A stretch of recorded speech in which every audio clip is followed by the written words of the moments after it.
Well, welcome to our next installment of our Lunch and Learn sessions. Today, we're going to be focusing on the pet category on Amazon. We're excited to dive into this. I'm Dustin Kane. I'm an account executive at Selozo. On with me is Chris Gramlich.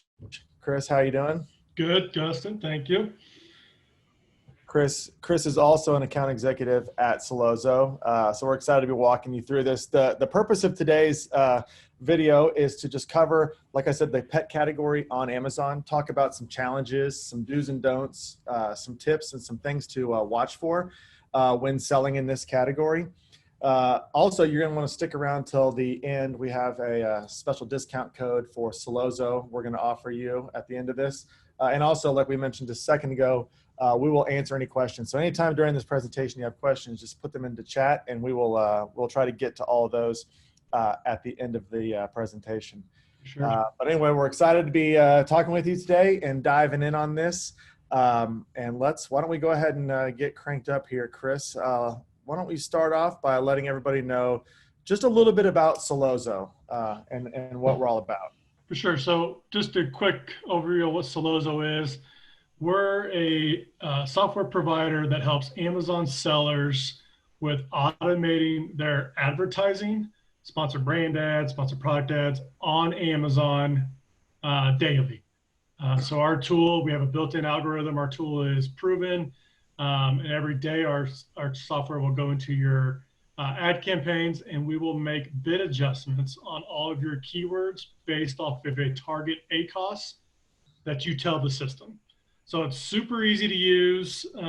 It's not a lot of inputs. You just tell us a target ACoS, and every day we'll make adjustments. You can see these adjustments. It's easy to see. There's a lot of cool tools inside, but if you're ever interested in learn more about it, Dustin and I do demos with sellers all day. We talk about their products. We talk about how Sellozo could help. It's not real salesy. It's just a casual conversation. Mm-hmm. So definitely reach out to us either through our website. You can chat us online. You can fill out the form, or you can just get in contact with us through here.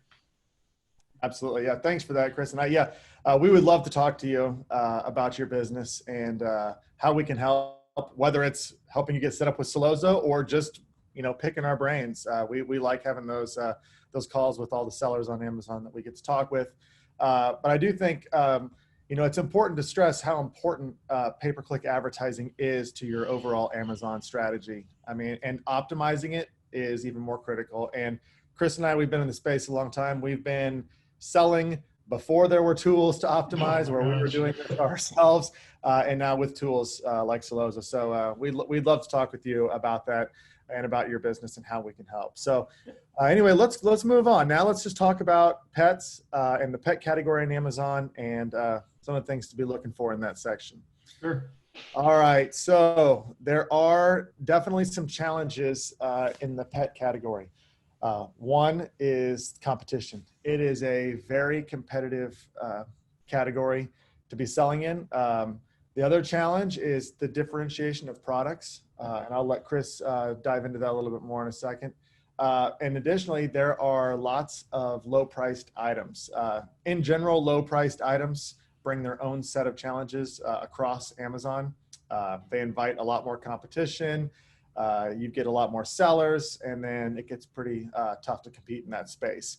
So Chris, you want to just touch on those things a little bit more in depth on the challenge? Yeah, and these are some things that we just came up with, and these kind of stick out to both of us. And the reason the competition is so high is because of that lower price item. Now, there's lower price items in other categories, but I find in this category, there's the barrier to entry.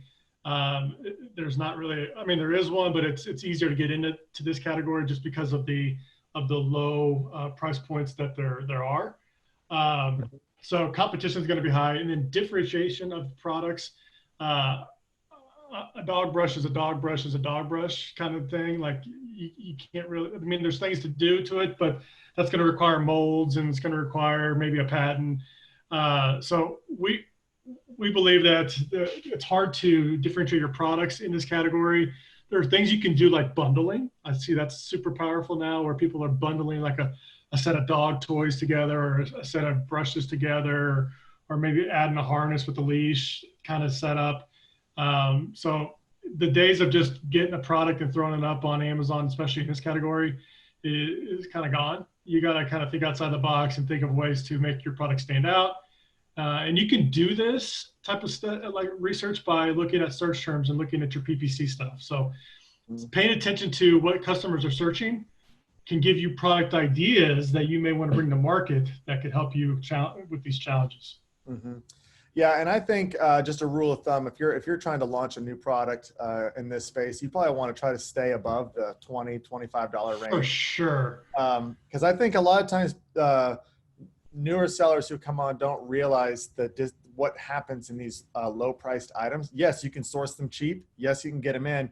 But there's so many sellers, and then they all run into the same challenge when they're on there. They've got tons of inventory in Amazon, and it's not moving because somebody else is getting all the sales right now. So then what do? They cut their price to liquidate.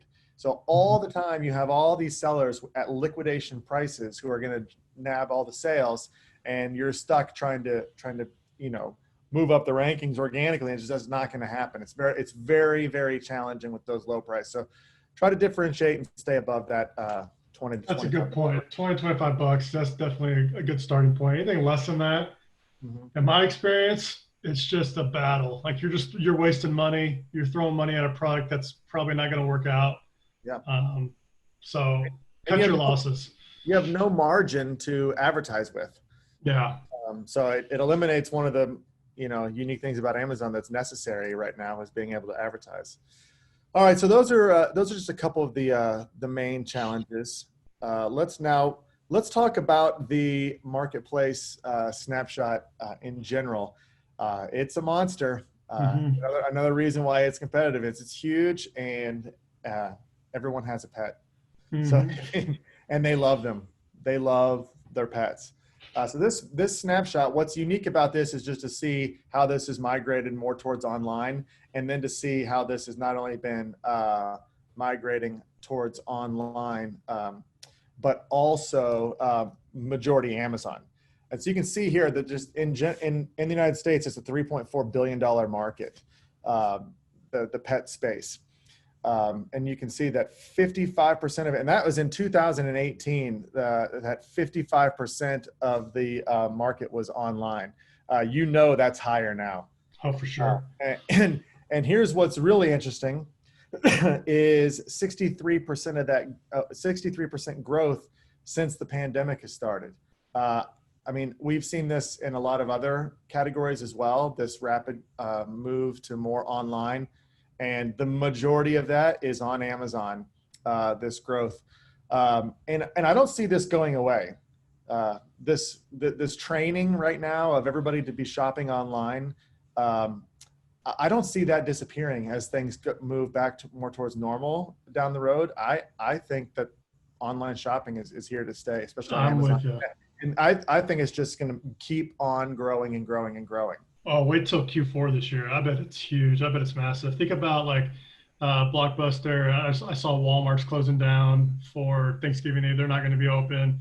So like all these Black Friday, traditions that people go into these stores and malls. Yep. That's going to be hit by this. And I would imagine Q4 is going to be massive on Amazon. Yes. Just outrageous. Yeah. And we could be set up for some unique things here. Amazon's hasn't really said when Prime Day is going to be, since they've moved it. We could be having, within a span of real quick, Prime Day, Black Friday season, our day, Cyber Monday, and then Christmas. It's going to be crazy. Yeah. And then wait till 2021. Like those people that experience online shopping for the first time in Q4, wait till they keep that membership, or they keep they get both Walmart Plus and Amazon Prime. Now they got both of them, and now 2021, Q1 of 2021. That could be even bigger than we've seen before in Q1 for Amazon. Absolutely. So this is just gonna. I think this is just gonna skyrocket it. Yeah, and so I think if you combine the challenges we just talked about with this marketplace snapshot, you're going to see that yes, it may be tougher a little bit to get started and get going on Amazon, and there may be a few more barriers to entry, But once you've passed those and once you've established yourself, you're in front of just a monster and ever growing marketplace. Yeah, all So the traffic comes to you. You're just in front of a tidal wave of traffic. we're excited. Both Chris and I, as sellers ourselves, we're very excited about what's coming up here. All right, let's move on. Let's talk about some of the things that we definitely want to be doing when selling in the pet category. Chris, take it over. Yeah, this one's big. People want to like relate to the product. So I find a lot of sellers skipping out a little bit on photos. I would invest hard in photos in this category. Lifestyle photos, infographics. There's ways you can get local photographers, and maybe you got a dog or a neighbor's got a dog or whatever, borrow their dog for a model and just get some lifestyle photos that way. But I would heavily invest in photos because people don't read anymore. Like, I mean, they just shoppers become they're in, they're out. So they'll type what they're looking for, read the title for like maybe a few sentences, and then they're going to look at your images and make their decision. So heavy photos. If you only have 1 or 2 photos, you are missing out. You got to have 7 photos, 8 photos, even get a video, get brand registered like we're going to talk about here shortly. These are all things that are going to help your conversion rate, which helps your product rank higher, which helps your PPC. They all come in together. So this is the first step. Invest in photos after you find a product. Take the time to do this. Don't skip out on this. Hey, Chris, I'm going to jump in real quick and say something about the photos as well, because I think it's important now. The majority of Amazon shoppers are on mobile. And on mobile, you don't see the bullet points, the description, all that stuff that we spend a lot of time writing. It's not really what the buyer sees unless they scroll for a long way. What they see is that carousel of photos, and that's got to tell the story of your product. And when in the pet category, you've got to see that story of how did these pets interact with the product? How are they? Do they look happy? Are they having fun? Is it, and so those kinds of things are really important to tell that story. And that is how you can separate yourself. That is a good point, because this is big. People care more about their pets than they do themselves most of the time. Like they're willing to spend a premium price on an item if they feel it's high quality, and you can portray that in your photos. This is a good category where you can charge a premium price, and if you invest, I just invested in more of my photos and really put a couple $100, maybe $300-400 by the time it's over with in my photos. But it's going to save me in the long run. So, yeah, this is a big do. Definitely take the time to get your photos. Don't just take an iPhone and do all that. Let's get some photos. Get some quality photos here. Yeah. You can keep on going. Let's hit the next one here. Brand registered for video.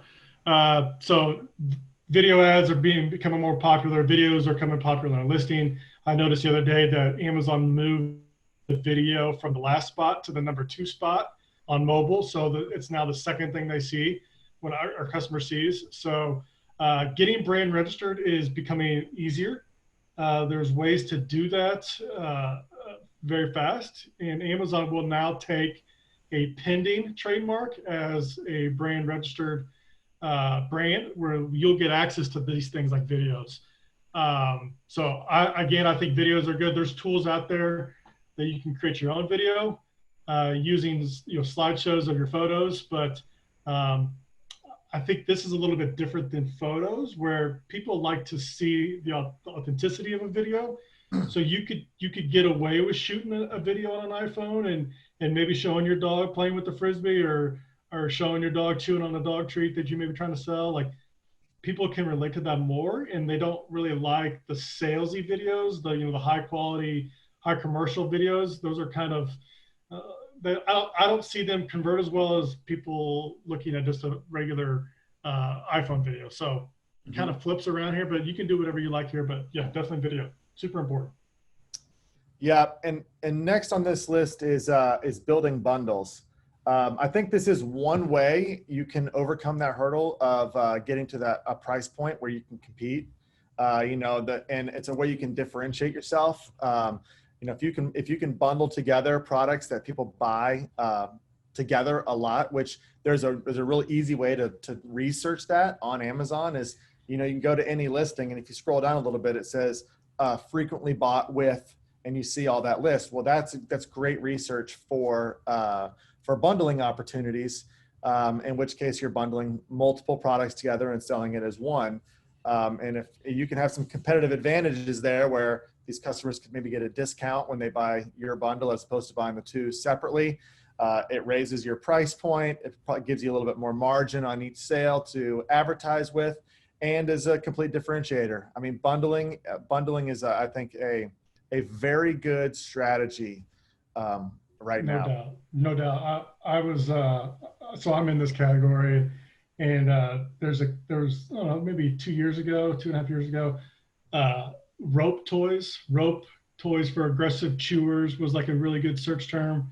And a lot of these people were just selling individual rope toys, like, those just individual rope toys, different types of animals and stuff. This guy came in and bought bought a whole bunch together and made a bundle of like 15 of them in one listing. And now when you type in rope toys for dogs, he's like the top seller. He sells like a giraffe, like a rhinoceros, like they're all in a bundle, and he's killing it because people are buying them in a bundle where everybody else was trying to sell individual ones, and they're all selling $10, $9. I think he sells a bundle for like $35 or something, and they're all just rope toys. Yep. So that's ways, like if you're in this niche, or if you're in a niche and everybody's selling the same item, consider doing a bundle of a 2-pack or different product together, because that's a good way to get a higher priced item, which we're going to touch on here shortly. Absolutely. Interestingly, I've been the opposite guy, where if I have a product and somebody else bundled it and killed everybody. Yeah. So I've been on both sides of that. And we've already touched on the higher priced items.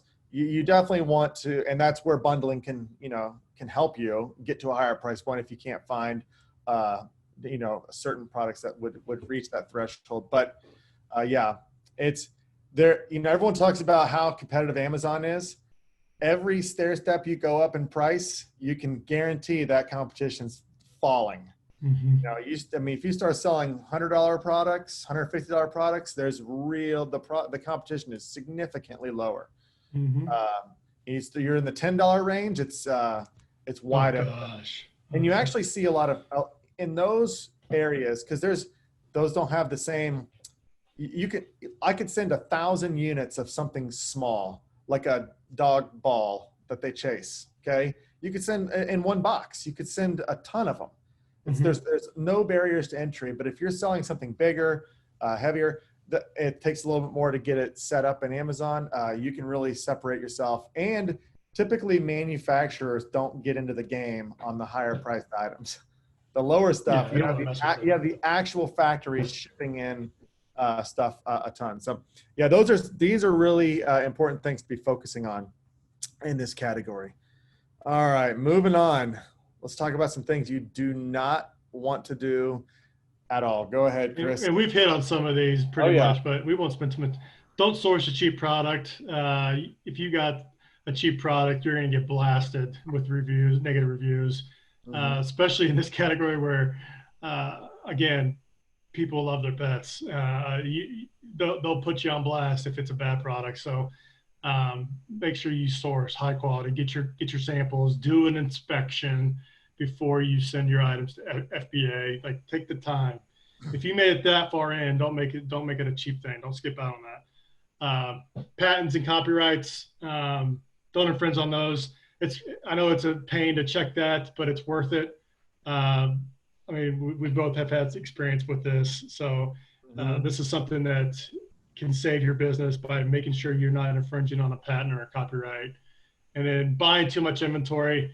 We've again, Dustin and I have been down this road as well. We found a product we thought was nice. We've sourced 2,000-3,000 units of it. By the time it gets to Amazon, it's saturated. So I'm a big fan of test orders, like 50, 100 units first. Check out the cost per clicks on ads, see how the demand looks on your search terms. And then if it's a home run and it feels like there's a lot of demand for it, then invest in a second order. So I like to test things out first. So that's kind of my strategy. What do you think there, Dustin? Yeah, completely agree. You do not want to have a major fail that takes all your capital. You want to test these things and grow slowly. There's a lot of I would say different viewpoints on that.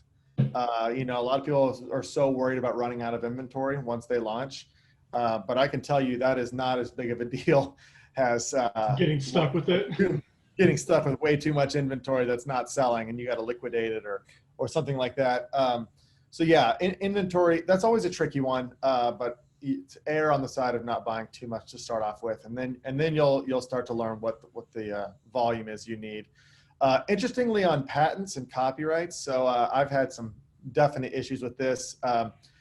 One mistake that I made was looking at Amazon and seeing hundreds of different sellers selling the exact same product, and me thinking that meant that there was no patent on it.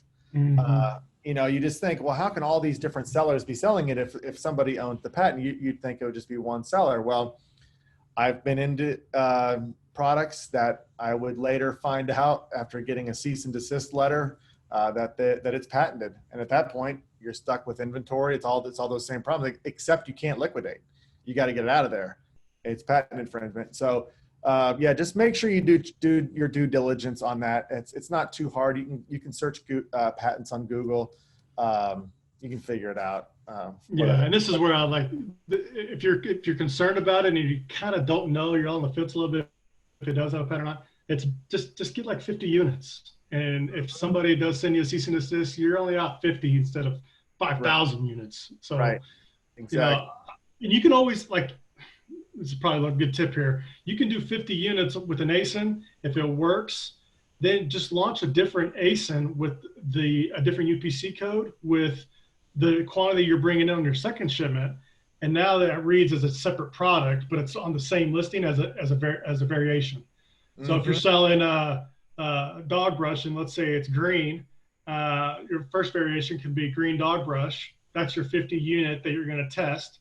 If that works, create another variation, call it, premium dog brush, use a different UPC code, and now bring that 5,000 unit order in, or 2,000 unit order in on that ASIN. That's a whole new ASIN.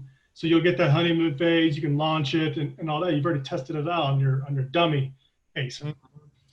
That is a great tip, Chris. And in fact, recently I've started, every time I make a listing, I automatically make it apparent and with variations, even if I never do it, just because it allows you the option to do that down the road. So that's a really, really good tip out there for anybody who's launching.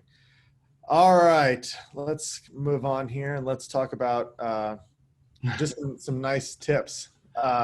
Chris? Yeah, I just think investing in a brand here, you're creating a brand, especially if you're going to be in this category long term, you'll see people will just start typing in your brand name when they're looking for products to see if you have the product they're looking for first. So I like doing a brand. You can also do really good stuff with ads with brands, videos, your storefronts with the brand. You can have a website where people can, and we're going to talk about that, where people can go to your website and check your store and your warranties and stuff like that. So I just, if you're going to be in this category long term, I would definitely invest in a brand. Yep. And this is an interesting category where brand matters. Typically right now on Amazon across the board, the buyers are getting less and less brand sensitive, just because they trust Amazon. And so they'll buy whatever based on price and reviews. So brand's kind of going out the window, but in certain categories like baby, pets, things where trust is so important, because, it could be something that they're eating or going on the skin or whatever.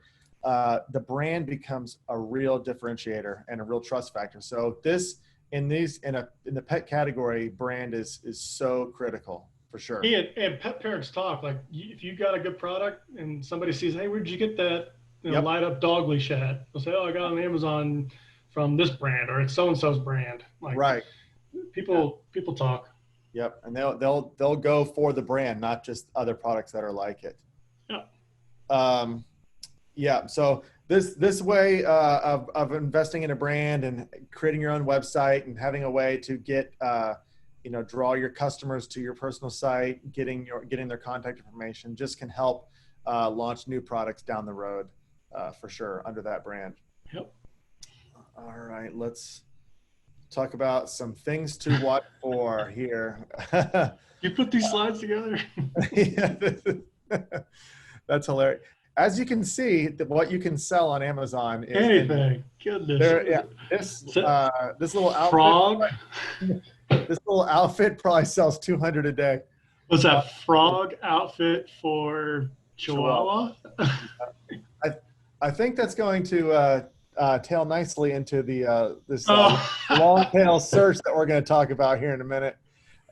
Is what we're going to do. But yeah, I think one things you have to watch for, especially in a competitive category, is the rising cost per clicks. And this scares a lot of people, and this is why why we're here, why we'd love to talk with you about strategy behind your ad campaigns, and how you can use automation to help this. And this is for sure. But cost per clicks, they can be rising. It gets super competitive, especially when we talk about a product that has repeat buyers.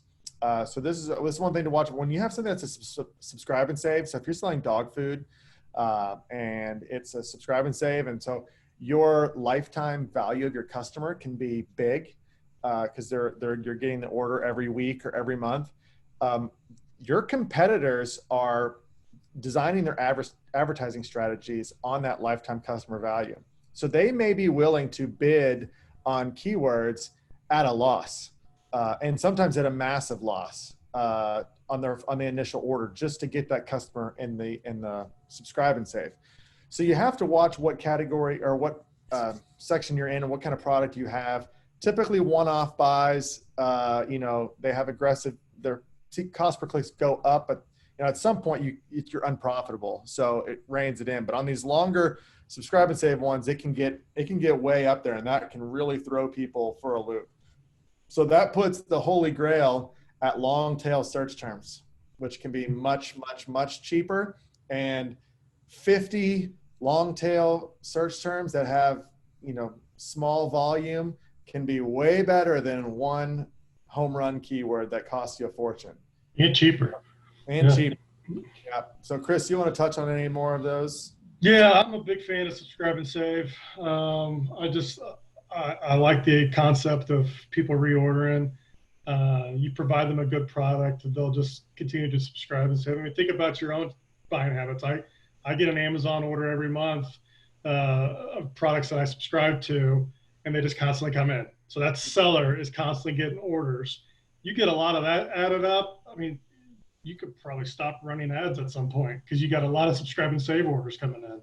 Right. But yeah, I'm a big fan. So any product that I source now or that I look at doing, I always ask, is this something that can be subscribe and save? Like, will people order more than one of these? And that's usually my deciding factor. If it can't, I'll go look for another product that can be subscribe and save. The long tail keyword, people type a lot of weird stuff in, especially dog related, like breed related. Like this one, dog frog outfit for my small Chihuahua. I mean, that's a long tail search term. So having those long tail search terms can help you rank your product higher, because not a lot of people are going after those, which gives you a lower cost per click, which gets you that sale, which gets you a lower A cost. So they all kind of go hand in hand. I would put these in separate campaigns from your highly searched keywords. Keep those separate. But yeah, these are all things that you need to watch for, especially in this category. Yeah, absolutely. That's good stuff, Chris.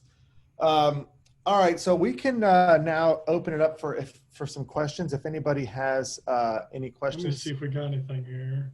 Yeah, and then we also have a coupon for you. And like Chris mentioned at the beginning of this, is you can go to Sellozo.com right now. You can click the link to to schedule a time to speak with either Chris or myself. We'd love to talk with you. We'd love to talk through your business, how Sellozo can help you automate and optimize your advertising, and then talk anything else about Amazon or about your business. We'd love to help. When we get on these calls, we're not salesy. We're looking to actually help. We'll let you know right off the bat if it's not a good fit for you to be using Sellozo. But we'd love to be on a call with you to learn more about your business and how we can help you out. So we have for you, if you are running ads right now on Amazon and you would like to see the power of automation and optimization, we have a 14-day free trial for you, and you can use this code PETS2020 to get 50% off your first month. So this is a great deal. You're going to get to talk to me or Chris first. You're going to get an onboarding call with our support team to help you set up campaigns and get them optimized. But we'd love to see you on the platform. So please use that code PETS2020 to get 50% off the first month. Chris, all right. Do we have any questions? Yeah, I got one here. Any tips on sourcing your product or my own product for the pet category? Mm-hmm. Yeah, there's some good stuff. Alibaba is probably where most of people go. I have been using a site called 1688. I use it's going to be hard to read. It's in Chinese, but you can translate it. I use that for more of a pricing negotiations. So if I find a product I like on Alibaba, I'll go check it out on 1688, see if the pricing matches up a little bit. So that's a good one. If you're looking for like made in the USA, I believe the site's called thomas.net or thomasnet.com. One of those, I can't remember exactly, but like a simple Google search for private label made in the USA dog toys or dog treats or dog food should be able to guide you in that direction. Mm-hmm. If you're going to go into the food, like dog food, I would look for a U.S. manufacturer. Oh, no doubt. No doubt. For lots of reasons. But you want that. But if you're going to do anything else, that they're not eating or it's not medicine or something like that, you're probably going to find your best sourcing outside of the United States for those products, I would imagine. Next, how long does it take to get set up with Sellozo? All right, right away. It is pretty easy. Yeah, you actually connect with your Amazon login, so it'll start pulling all of your PPC data. That can take about an hour. Once all the data is imported, you can immediately turn our optimizer on for a campaign. Essentially, all you have to set is the target ACOS that you're looking for, and our optimizer will immediately start adjusting the bids on those keywords daily to get you max visibility while staying within that target ACOS. Yep. Can I run ads on brand names? Can I target brand names? For sure. Yeah. Yeah. Yeah. Definitely. You could target big brand names like what is it, Purina or Blue Buffalo. Yeah, you can target them. Now be ready. You're going to probably see a pretty high ACOS because those people typing that in, they're looking for that brand, but you can still try to, steal some sales that way. But yeah, you can definitely bid on brand names. And I would put those in a separate campaign from your other search terms you're going after keywords. You can also target those products directly where there's that sponsored product related to this item. It's on their listing. The keyword is actually the product's ASIN. And that can be very, very successful if you've got a competitive advantage over a product, like your price is cheaper or, just quick glance, the quality looks better. There's lots of ways where product targeting can be very effective, and our tool automates that as well. I'm a big fan of those. I just launched a bunch of product targeting campaigns using brand analytics. So if I was selling a dog brush, I would type in dog brush and brand analytics. And then in brand analytics, it gives you the top 3 products that are being displayed. Yep. for all those search terms. So like not only dog brush, but like dog brush for long-haired dogs, dog brush for short-haired dogs. Shows you all those products. So I download that CSV, and it's like I think you can only put 1,000 ASINs in there, but I would download all those ASINs and put them in a product targeting campaign. Do like a 10-cent click. Right. And it's our version of a catch-all, but for product targeting. Right. It's awesome. Great tip. Yeah. Yeah. Those can be really, really, really successful. Those product targeting ads. But great question. All I got over here. There's no other ones. All right. Well, let's wrap it up, Chris. Once again, please book a time with either Chris or I for a demo. We'll walk you through Selozo. We'll talk about your business. We'd love to have you on. But anyway, thanks, Chris. Thanks for the time. And thanks, everybody, for joining us.